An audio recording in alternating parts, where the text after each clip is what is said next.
Welcome to Gentle's World Agency, where we bring to you the latest news around the world. On this report, fire raging in Kramatorsk and Sloviansk. As UK Prime Minister Johnson resigned, Ukrainian President Zelensky called Johnson to express his sadness at the resignation. While all is going on, Russia applauds Boris Johnson's demise, calling him a stupid clown. Before we continue with this report, please subscribe to this channel and click on the notification bell to be notified when next we drop a new video. Fire raging in Kramatorsk and Sloviansk.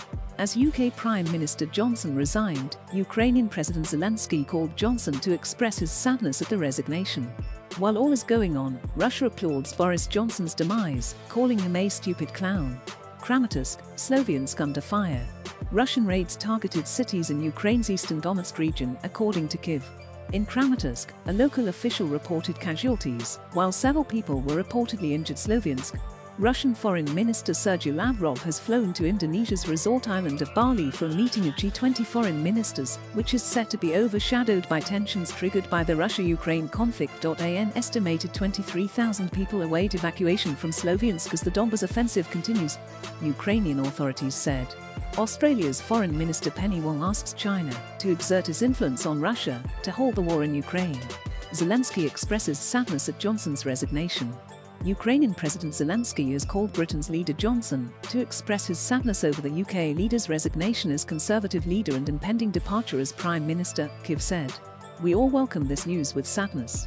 Not only me, but also all of Ukrainian society which sympathizes with you a lot," the presidency quoted Zelensky as saying, reiterating how grateful Ukrainians were for Johnson's support since the Russian invasion. NASA says Russia occupies 22% of Ukrainian farmland. Russian forces now occupy about 22% of Ukraine's farmland since the invasion, impacting one of the major suppliers to global grain and edible oils markets, NASA has said.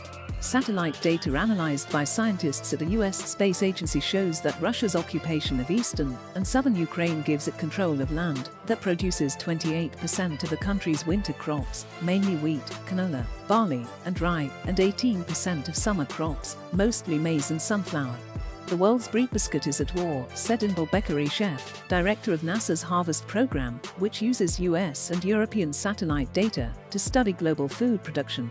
British PM addresses Ukrainians as he steps down.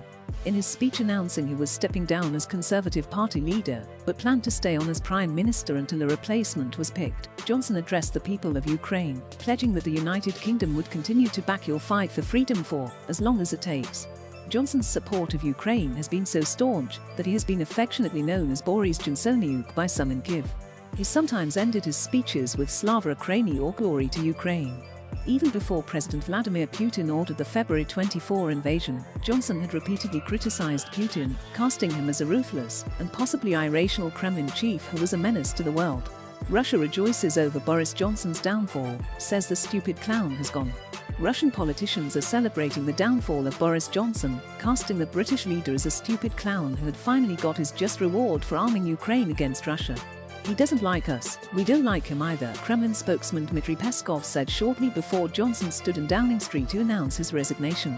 Russian tycoon Oleg Deripaska said on Telegram that it was an inglorious end for a stupid clown whose conscience would be blighted by tens of thousands of lives in this senseless conflict in Ukraine. "The clown is going," Vyacheslav Volodin, the Speaker of Russia's lower house of parliament, said. "He is one of the main ideologues of the war against Russia until the last Ukrainian. European leaders should think about where such a policy leads." Thanks for staying with us. Please support us with your likes, comments, and also share this video. Don't forget to subscribe to this channel and to click on the notification bell to be notified when next we drop a new video. See you in the next report.